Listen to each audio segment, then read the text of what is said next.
नमस्कार। तथ्य में आपका स्वागत है। मैं हूं मनीष अवस्थी।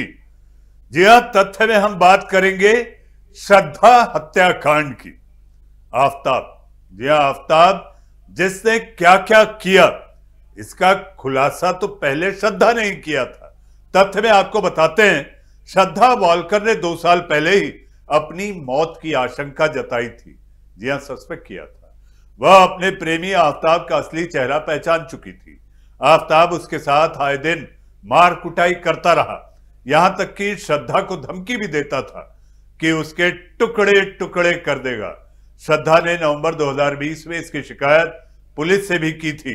उसने बताया था कि आफताब से उसे जान को खतरा है, लेकिन जब तक पुलिस आफताब पर कोई कार्रवाई करती, श्रद्धा ने अपनी शिकायत वापस ले ली। यही गलती श्रद्धा के लिए जानलेवा साबित हुई। आफताब नहीं बदला।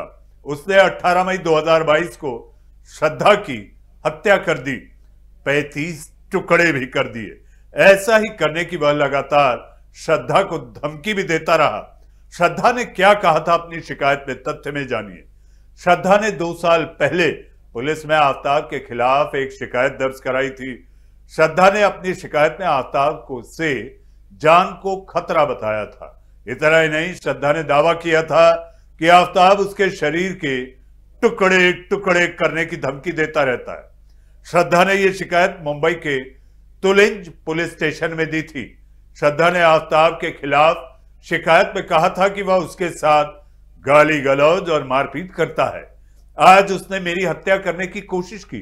देखिए, 2020 में उसने कहा था, वह मुझे धमकी देता है कि वह मेरे शरीर के टुकड़े टुकड़े करके फेंक देगा। वह पिछले 6 महीनों से मेरे साथ मार कुटाई यानी मारपीट भी कर रहा है।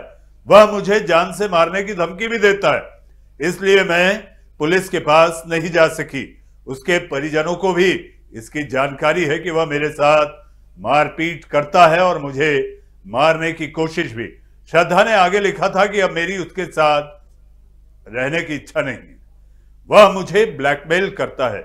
ऐसे में अगर मुझे कुछ भी होता है, इसका जिम्मेदार वही होगा, यानी आफताब होगा। वह मेरे साथ मारपीट करता है। पुलिस की कार्रवाई से पहले ही वापस ली शिकायत। यहां तथ्य में डीसीपी सुहास भावचे के मुताबिक पुलिस को शिकायत मिलने के बाद जांच शुरू की गई थी, लेकिन तभी श्रद्धा ने कहा कि उसे किसी से कोई शिकायत नहीं है। वह अपनी शिकायत वापस ले रही है। बताया जा रहा है कि आफताब के मनाने पर वह तैयार हो गई थी।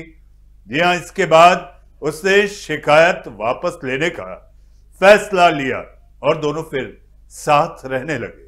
आफताब लगातार श्रद्धा से मारपीट करता था और इससे पहले भी उसने परेशान होकर मई 2020 में भी अपने 2 दोस्तों से मदद मांगी थी। आइए अब तथ्य में आपको बताते हैं कि आखिर क्यों वापस ली श्रद्धा ने शिकायत, जानना होगा। श्रद्धा के पिता ने कहा कि आफताब ने श्रद्धा के साथ 14 से ज्यादा बार मारपीट की है। वह आफताब पर ज्यादा ही भरोसा करने लगी थी। उन्होंने कहा कि आफताब ने उससे डराया होगा, इसलिए उसने आफताब के खिलाफ शिकायत वापस ली होगी। आफताब के मनाने पर वापस चली गई थी श्रद्धा। पिता का दावा, इससे पहले श्रद्धा के पिता विकास वालकर ने बताया था, श्रद्धा कभी कभी अपनी मां को फोन करके बताती थी कि आफताब उसके साथ मारपीट करता है, मार कुटाई करता है। लेकिन इस बीच उसकी मां की मौत हो गई। मां की मौत के बाद 1-2 बार श्रद्धा ने अपने पिता को फोन किया, तब भी उसने आफताब की हरकतों के बारे में बताया।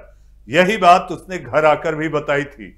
इस पर पिता आफताब को छोड़कर वापस घर लौट आने के लिए कहा था, पिता ने कहा था, मगर आफताब के मनाने पर वह उसके साथ ही चली गई। 2 साल बाद हुई हत्या। आफताब और श्रद्धा के बीच अक्सर झगड़े हुआ करते थे। 18 मई को भी दोनों के बीच झगड़ा हुआ था। आफताब का दावा था कि श्रद्धा उस पर शादी के लिए दबाव डाल रही थी। इसी बात को लेकर लड़ाई हुई थी। इसके बाद आफताब ने गला दबाकर श्रद्धा को मौत की नींद सुला दी।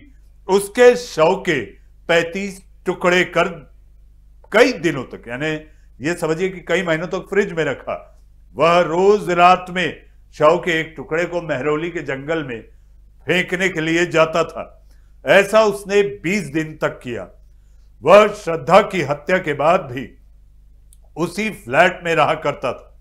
उसने श्रद्धा का सोशल मीडिया अकाउंट चलाना जारी रखा, यानी कि इंस्टा तो चालू ही रखा था। साथ ही उसने श्रद्धा के अकाउंट से 54,000 रुपए भी ट्रांसफर किए थे। जी हां, तो आज हमने तथ्य में आपको बताया कि 2 साल पहले यानी कि 2020 में श्रद्धा को इस बात की आशंका या भनक लग गई थी कि आफताब उसे मौत के घाट उतारेगा और उसके टुकड़े टुकड़े कर सकता है। पुलिस को शिकायत भी लिखी, लेकिन बाद में वापस ले ली। तथ्य में आज के लिए फिलहाल इतना ही। नमस्कार।